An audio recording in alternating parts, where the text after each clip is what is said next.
अस्सलाम वालेकुम प्यारे स्टूडेंट्स, आज लाया हूँ आप लोगों के लिए टॉपिक और वो है ऑप्टिकल आइसोमेरिज्म। ये मुश्किल इसलिए लगता है स्टूडेंट्स को क्योंकि इसके लिए स्ट्रॉन्ग इमेजिनेशंस की ज़रूरत होती है। तो आपके इमेजिनेशन को आसान बनाने के लिए हम इन ऑब्जेक्ट्स का यूज़ करेंगे और इन ऑब्जेक्ट्स का यूज़ करके चीज़ें समझ कर फिर अप्लाई करेंगे मॉलिक्यूलर वर्ल्ड पे, यानी मॉलिक्यूल की दुनिया में जाके यही चीज़ें अप्लाई करके ऑप्टिकल आइसोमेरिज्म बड़ा ईजी हो जाएगा। तो सबसे पहला जो काम हम करते हैं वो ये है कि इसको डिफाइन करते हैं, ठीक है, और फिर डिफिनीशन को अपनी जगह छोड़ के वापस आएंगे डिफिनीशन के ऊपर, लेकिन थोड़ा सा इस वर्डिंग को समझे। Compounds having same molecular formula, same structure but different special arrangements. यहां तक मेरे ख्याल में आपको आता होगा क्योंकि स्टीरियोआइसोमर्स हैं। यहां आप देख लें, स्टीरियोआइसोमर्स को हमने डिवाइड किया था कन्फिगरेशनल आइसोमर और कन्फॉर्मेशनल में। कन्फिगरेशनल को फिर हमने डिवाइड किया ज्योमेट्रिक और ऑप्टिकल में। तो आज का हमारा टॉपिक है ऑप्टिकल। तो ये है स्टीरियोआइसोमर्स। तो यहां तक तो आपको समझ आता होगा, लेकिन इसके बाद किस वजह से, जैसे हमने ज्योमेट्रिकल आइसोमेरिज्म में रीजंस ये लिखें कि यहाँ इसके लिए कंडीशंस ये है कि डबल बॉन्ड का होना चाहिए या फिर वो स्ट्रक्चर जो है वो कंपाउंड जो है साइक्लिक होना चाहिए। तो इसके तो कंडीशंस हो गए, ये सब हम कर चुके हैं। तो यहाँ तक तो आपको समझ आता है कि स्टीरियोआइसोमर्स में लाई करता है ऑप्टिकल आइसोमेरिज्म, लेकिन कंडीशन क्या है? Due to molecular asymmetry. अब ये एक ही वर्ड जो है इसको हमने जाके एक्सप्लेन करना है डिटेल में। ये अगर चीज समझ आ गई तो इसका मतलब ये हुआ कि आपका ऑप्टिकल आइसोमेरिज्म का समझना फिर डन है, सही है। You can easily understand this concept of optical isomerism. तो यहाँ कंडीशन क्या है ऑप्टिकल आइसोमेरिज्म के पीछे? रीजन क्या है? That is molecular asymmetry. आपका जो कंपाउंड होगा उसके जो मॉलिक्यूल्स होंगे वो एसाइमेट्रिक होंगे, मॉलिक्यूलर एसाइमेट्री, ठीक है, molecular asymmetry. Optical isomers shortly आप लिख लेके कन्फिगरेशनल आइसोमर्स, कन्फिगरेशनल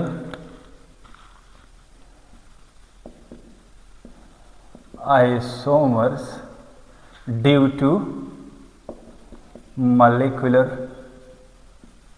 एसाइमेट्री। किसी को अगर बहुत शॉर्ट डिफिनीशन चाहिए तो ये डिफिनीशन है, सही है।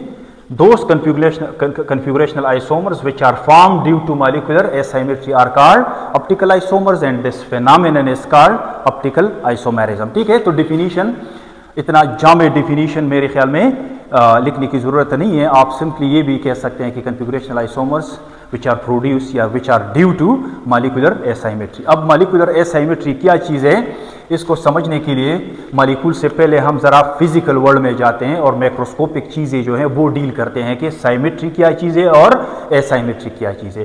तो एक तरफ हम लेते हैं एग्जांपल ह्यूमन हैंड्स का, दूसरी तरफ मैंने ये बॉक्स बनाया हुआ है, ठीक है। तो ह्यूमन हैंड्स जो है वो एसाइमेट्रिक है, सही है। इंटरनली मैं बताता हूँ कि एसाइमेट्री क्या चीज़ है। ये जो ऑब्जेक्ट है ये साइमेट्रिक है। अब दोनों में फ़र्क क्या है? दोनों में फ़र्क ये है, इसको हम कहते हैं कि ये एसाइमेट्रिक है। तो इसके लिए कुछ हमने ऑपरेशंस करने होंगे। ऑपरेशंस तो बहुत सारे हैं, आप प्लेन से भी चेक कर सकते हैं, आप सेंटर से भी चेक कर सकते हैं और आप किसी एक्सेस से भी चेक कर सकते हैं। तो इन सारी चीज़ों की डिटेल में हम नहीं जाना चाहते, हम बड़ा सिंपल वे पकड़ते हैं, दैट इज प्लेन। एक प्लेन से काटते हैं, सही है। इसको अगर मैं प्लेन से यूं काटूं, ये राइट और लेफ्ट अभी आप छोड़े, बस किसी एक ह्यूमन हैंड को आप कंसिडर करें, ये वाला कंसिडर करें या फिर ये वाला कंसिडर करें, वो मसला नहीं है।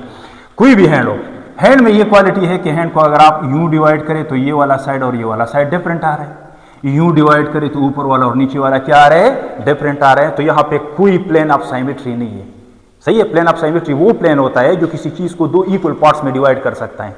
यहाँ पे है, मैं अगर यू डिवाइड करूं तो ये वाला पार्ट और ये वाला पार्ट सेम है, सही है। अब मैंने दो क्यों बनाए हैं? आप देखिए यहाँ मिरर है, यहाँ क्या है? मिरर है। इस रिलेशनशिप को हम आगे देखेंगे, लेकिन पहले साइमेट्री और एसाइमेट्री समझे। ये एक एक सब्जेक्ट समझिए, ये इसकी तस्वीर है और ये इसकी तस्वीर है। तस्वीर पे ना जाएं, इसको मैंने चेक किया ये एसाइमेट्रिक है, लेकिन इसको जब मैंने चेक किया तो ये क्या है? साइमेट्रिक है। तो साइमेट्री वर्सेस एसाइमेट्री ये अब आप लोगों को समझ आ गया होगा। अब आते हैं, इसको एक्सप्लोर करते हैं थोड़ा सा और। जो एसाइमेट्रिक चीजें होती हैं, सही है, तो ये अगर आप मिरर में ऑब्जेक्ट, एक ऑब्जेक्ट ले ले और उसका मिरर इमेज ले ले, ठीक है, तो ये दोनों चीजें, object is different from its mirror image. वो जो ऑब्जेक्ट है अपने मिरर इमेज से डिफरेंट होगा। जैसे ये अगर मेरा लेफ्ट हैंड है, ये क्या है? मेरा लेफ्ट हैंड है, तो ये मेरा राइट हैंड है, सही है। अब ये हाथ में नहीं दिखा रहा, ये तो असल में आईने को मैं ये हाथ दिखा रहा हूं, तो आईना मुझे राइट हैंड दिखा रहा है। अगर ये ऑब्जेक्ट है, अगर ये ऑब्जेक्ट है तो फिर ये क्या है, इसकी आईने की तस्वीर है, सही है। अब राइट हैंड का मिरर इमेज ये है, राइट हैंड का मिरर इमेज ये लेफ्ट हैंड है, और अगर लेफ्ट हैंड ऑब्जेक्ट है तो मिरर इमेज ये वाला होगा। अब मैं चाहता हूं कि अब आईने से तो आप तस्वीर नहीं दिखा सकते, लेट्स सपोज मैं अपना राइट हैंड आईने को दिखा रहा हूं तो आईना मुझे लेफ्ट हैंड दिखाएगा। एंड नाउ आई विश कि ये वाला हाथ मुझे मिल जाए, ये जो आईने में दिख रहा है। वो मिल तो नहीं सकता क्योंकि वो तो कोई फिजिकल चीज है ही नहीं, तो दुनिया में अगर मैं उसे ढूंढूं तो वो ये है, सही है। तो राइट का ये मिरर इमेज है और लेफ्ट का ये मिरर इमेज है, सही है। अब ये दोनों चीजें डिफरेंट है क्योंकि ये दुनिया में एग्जिस्ट करती हैं, एक को मैं राइट कह रहा हूं, एक को मैं लेफ्ट कह रहा हूं। इसके मुकाबले में अगर आप कोई ऐसी चीज ले लें जो कि साइमेट्रिक हो, जिसमें साइमेट्री हो, यहां मैंने साइमेट्री आप लोगों को दिखाई है और ये इसमें साइमेट्री है, तो इस तरह की चीज को अगर आप आईने को दिखाए तो ये साइमेट्रिक चीज है। तो object and mirror image are the same. अब ये चीज मैं दिखा रहा हूं आईने को, और आईने में मुझे ये चीज दिख रही है, तो मैं चाहता हूं कि आईने से ये चीज निकाल लूं, ठीक है। अब आईने से तो निकाल नहीं सकता, दुनिया में कहीं ढूंढूंगा फिजिकली, तो जब ढूंढूंगा तो मुझे यही चीज मिलेगी, यही चीज मिलेगी। तो ये कोई डिफरेंट चीज नहीं है। आगे मैंने लिखा हुआ है this is one object only, ये सिर्फ एक ही चीज है। यहां आईने की तस्वीर का फिजिकल वजूद है दुनिया में, जो कि राइट का लेफ्ट है और लेफ्ट का राइट है। तो ये चीजें डिफरेंट हो गई, एग्जिस्ट करती हैं, और ये एक ही चीज है, ये कोई इसका कोई दूसरा है ही नहीं, ठीक है। तो साइमेट्रिक चीज मिरर ऑब्जेक्ट इसका क्या है, द सेम थिंग है, और एसाइमेट्रिक इसका मिरर ऑब्जेक्ट जो है वो डिफरेंट चीज है, ठीक है। ये चीजें जाके मॉलिक्यूल्स में भी हम इस तरह देखेंगे। तो अब आगे का कंपैरिजन आप देख ले। Object is different from its mirror image, है कि नहीं। Object is the same as its mirror image, है कि नहीं, ठीक है। बट हाउ कैसे आप कंफर्म कर सकते हैं कि ऐसा है, ठीक है। ऑब्जेक्ट, अगर ये वाला ऑब्जेक्ट है, सही है, मैंने मिरर को इधर एक्सटेंड किया, अगर ये ऑब्जेक्ट है तो ये वाला इसका मिरर इमेज है, और अगर ये ऑब्जेक्ट है तो ये वाला इसका मिरर इमेज है। इसमें तो कोई शक नहीं है, मिरर इमेज तो किसी भी चीज का बन सकता है। आगे का ऑपरेशन या चेक पॉइंट देख लें। अब मैं इसको उठा रहा हूं और इसके ऊपर रख रहा हूं, सही है। जैसे ये मेरा लेफ्ट हैंड है और ये मेरा राइट हैंड है, इसको मैंने उठा दिया, इसके ऊपर रख दिया, या इसको मैंने उठा दिया, इसके ऊपर रख दिया। जो ऑब्जेक्ट और मिरर इमेज है, या जो ऑब्जेक्ट और मिरर इमेज है, जो भी आप ले लें, इनको अगर आप एक दूसरे के ऊपर रख दे और जितना भी इसको रोटेट कर दे, ये कभी भी एक दूसरे के ऊपर सुपर इम्पोजेबल नहीं होंगे, ये सुपर इम्पोजेबल नहीं है। तो एक और रिलेशनशिप, इसको अगर आप उठा लें और इसके ऊपर रख दे तो कोई घुमाने उमाने की जरूरत भी नहीं है, यू उठा के इसके ऊपर रख दे, एग्जैक्टली क्या आ जाएगा, सुपर इम्पोजेबल आ जाएगा। तो साइमेट्रिक और एसाइमेट्रिक में आगे का डिफरेंस चेक कर ले। ये इसका भी मिरर इमेज तो बन सकता है, ठीक है, लेकिन इसका मिरर इमेज इसके ऊपर सुपर इम्पोजेबल है और इसका मिरर इमेज इसके ऊपर सुपर इम्पोजेबल नहीं है। हमने क्या पढ़ा, asymmetric non superimposable mirror images, symmetric superimposable mirror images, ठीक है। अब इन चीजों को थोड़ा सा समराइज कर देते हैं। ये जो रिलेशनशिप, ये जो मैंने रिलेशनशिप ऑब्जर्व किया मेरे लेफ्ट हैंड और राइट हैंड, ये मेरा क्या है, left hand, and this is my right hand. मेरा लेफ्ट हैंड और राइट हैंड में जो रिलेशनशिप है, द रिलेशनशिप, ये जो मैंने देखा, ये क्या है, मिरर इमेजेस एक दूसरे की और नॉन सुपर इम्पोजेबल है। ये भी मिरर इमेजेस एक दूसरे के, लेकिन सुपर इम्पोजेबल है। इस चीज को नोट करते हैं, इसको एक स्पेशल नाम मिलने वाला है।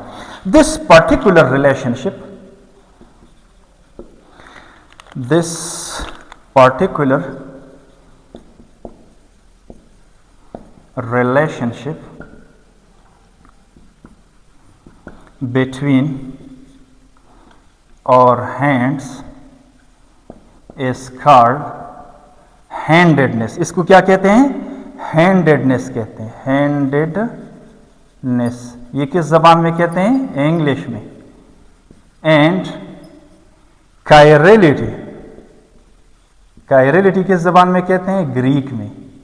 ग्रीक में इस रिलेशनशिप को क्या कहते हैं, कायरलिटी कहते हैं। कौन से रिलेशनशिप को, कायरलिटी को मैं डिफाइन करता हूं आगे, थोड़ा सा और भी आसान बना देते हैं आप लोगों के लिए। कायरलिटी इसलिए कहते हैं क्योंकि केयर का मतलब होता है केयर यहां लिख लें, क्योंकि खेर का मतलब होता है, खेर मीन्स हैंड। ग्रीक में हैंड को क्या कहते हैं? हाथ को खेर कहते हैं। सही है। अब कायरलिटी क्या चीज हो गई? कायरलिटी तो बड़ा आसान चीज है। कायरलिटी जब भी आप सुने तो इसका मतलब है हैंडेडनेस, और हैंडेडनेस का मतलब है mirror images plus non super imposable. तो कायरलिटी क्या है? कोई भी दो चीजें हैं जो कि ऐसे लग रहे हैं जैसे वो मिरर इमेजेस है, एक दूसरे का आईने की तस्वीर है, plus non super imposable, plus non super imposable. और सुपर इम्पोजेबल का मैंने डेमो दिखाया आप लोगों को। इस चीज को कंबाइनली क्या कहते हैं? Is equal to chirality. ये आपका कायरलिटी है। अब कायरलिटी का ऑप्टिकल आइसोमेरिज्म से क्या ताल्लुक है? तो ये बात कंफर्म है कि कोई चीज कायरल हो, जिसमें ये चीज हो, मिरर इमेजेस भी हो और साथ नॉन सुपर इम्पोजेबल भी हो, तो वहां एग्जिस्ट करता है आपका ऑप्टिकल आइसोमेरिज्म। तो उसके डिटेल में जाने से पहले आप ये नोट कर लें कि ये जो सेक्शन है, ये जो सेक्शन है, दिस इज कायरल। ये क्या है? ये कायरल है, यहां पे कायरल। सही है। और कायरल का मतलब क्या है? कायरल का मतलब ये है कि ओवरऑल एसाइमेट्रिक है। क्या है? Overall asymmetric, overall asymmetric. ये ओवरऑल क्यों लिख रहे हैं? इसके पीछे भी एक लॉजिक है, आगे एक्सप्लेन हो जाएगा। ये कायरल का ऑपोजिट क्या होता है? ए कायरल। ये क्या है? ये ए कायरल है, ये है ए कायरल, यानी नॉट कायरल। ए कायरल का मतलब है नॉट कायरल, ए कायरल। और ये क्या है? इसको बाकायदा हाईलाइट कर दें। ये जो मैंने अब इस ऑब्जेक्ट और इस ऑब्जेक्ट में क्या फर्क है?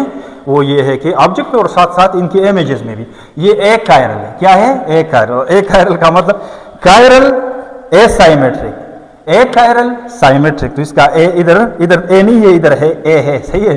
तो ये इसका मतलब है साइमेट्रिक, ओवरऑल साइमेट्रिक। ये कंप्लीटली क्या होगा? साइमेट्रिक होगा।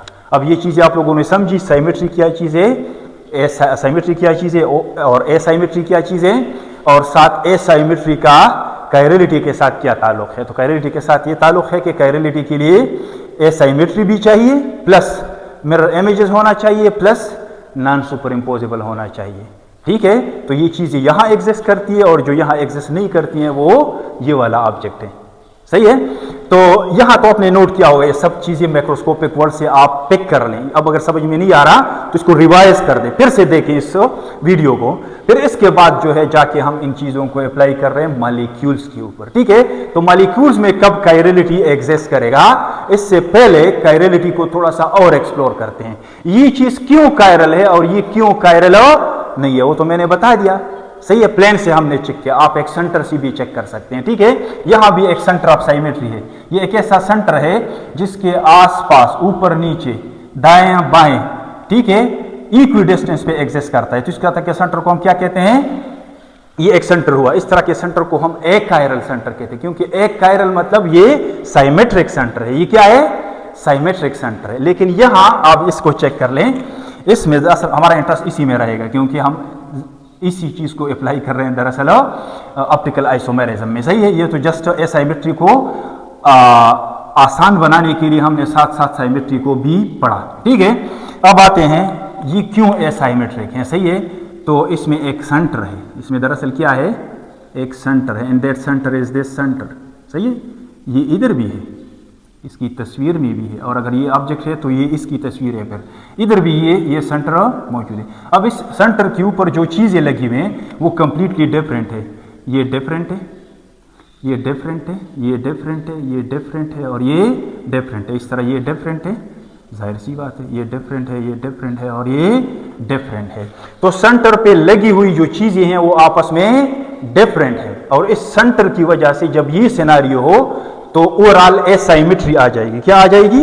ओवरऑल एसाइमेट्री। जब ओवरऑल एसाइमेट्री हो तो हम कहेंगे कि ये चीज कायरल है, और जो हमने सेंटर ले लिया उस सेंटर को हम कहेंगे कायरल सेंटर। ये मेरे हाथ का जो पाम है, सही है, हथेली, इसको हम क्या लेते हैं, एज अ सेंटर लेते हैं। सही है, और ये सेंटर किस तरह का सेंटर है, दिस इज एसाइमेट्रिक सेंटर, या फिर आप कहें ये कायरल सेंटर, क्योंकि इसी वजह से कायरलिटी है, यानी कि मिरर इमेजेस ऐसे बनते हैं जो कि नॉन सुपर इम्पोजेबल है। सही है, तो इसको कहते हैं कायरल सेंटर। यहां ये क्या है, कायरल सेंटर, और यहां अगर कोई सेंटर है, लेट सपोज ये है, सही है, तो ये क्या है, ये ए कायरल सेंटर है, क्योंकि it leads to symmetry, a chiral centre. सही है, एक इस पे अगर आप ये चीज़ें देख लें कि ये पार्ट्स लगे हुए हैं, जैसे ये और ये, सही है, तो ये पार्ट्स सेम है, इसलिए सेंटर कौन सा बन रहा है, कायरल नहीं है, बल्कि एक कायरल, यानी यहाँ पे हैंडेडनेस नहीं है, इसको आप राइट हैंड लेफ्ट हैंड नहीं कह सकते, ये सेम चीज़ है, ठीक है, लेकिन यहाँ डिफरेंट चीज, एक राइट है तो दूसरा लेफ्ट है। सही है, दिस इज कायरल सेंटर। यहाँ ये क्या है, एक कायरल सेंटर, एक कायरल सेंटर, कौन सा सेंटर, एक कायरल सेंटर।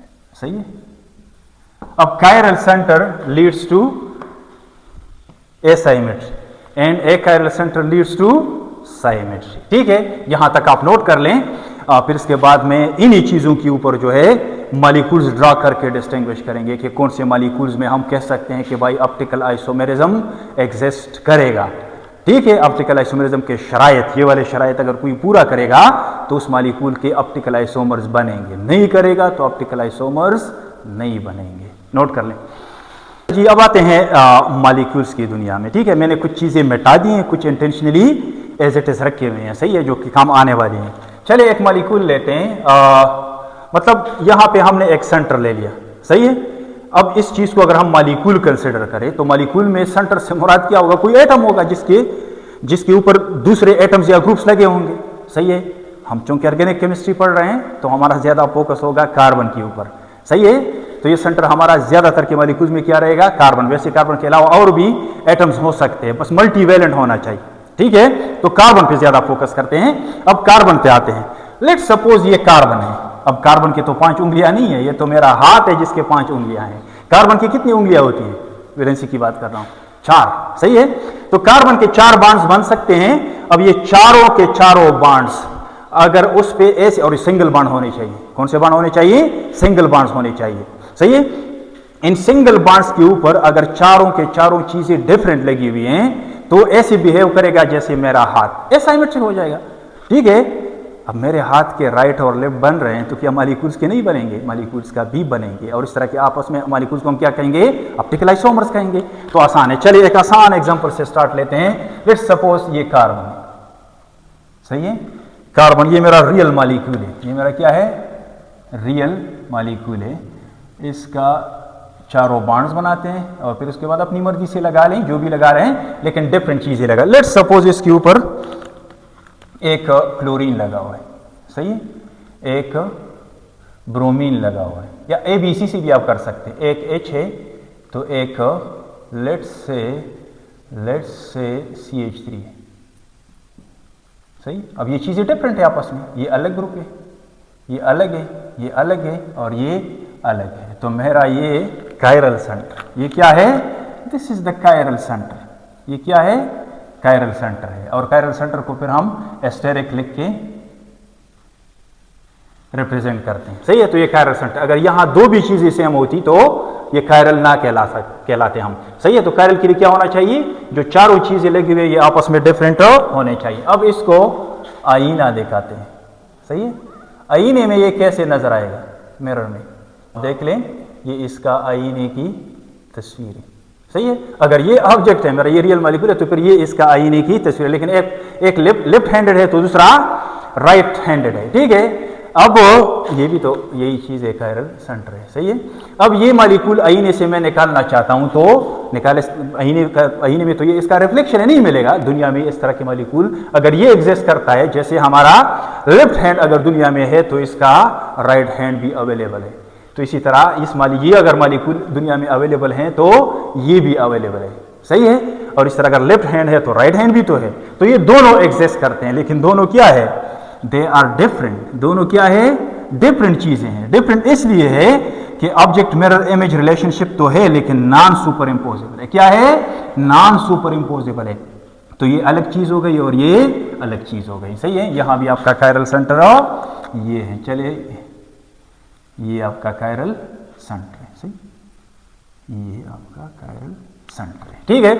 तो अगर एक कायरल सेंटर है तो नो डाउट इसके पेयर्स बनेंगे, जिस तरह मेरा राइट और लेफ्ट हैंड आपस में पेयर्स हैं। सही है। इस तरह के कंपाउंड्स को हम कहते हैं ऑप्टिकल आइसोमर्स। अब एक और एग्जांपल ले लें। लेट्स सपोज ये मीथेन है। क्या है? मीथेन है।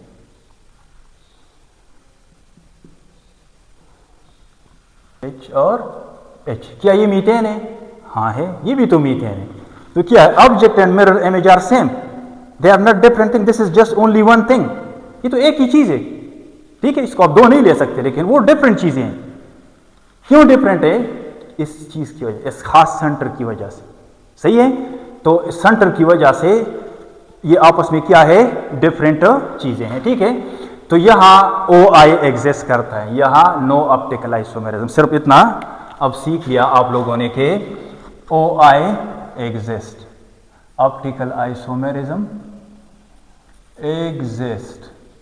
इस केस में क्या है? ऑप्टिकल आइसोमेरिज्म एग्जिस्ट करता है। नो OI, यहां पे नो ऑप्टिकल आइसोमेरिज्म, कोई ऑप्टिकल आइसोमेरिज्म यहां पे नहीं है, क्योंकि यहां पे मॉलिक्यूलर साइमेट्री है, यहां पे मॉलिक्यूलर असाइमेट्री है। तो इसलिए मैं ज्यादा इंसिस्ट कर रहा था किस चीज के ऊपर? और मॉलिक्यूलर असाइमेट्री के ऊपर।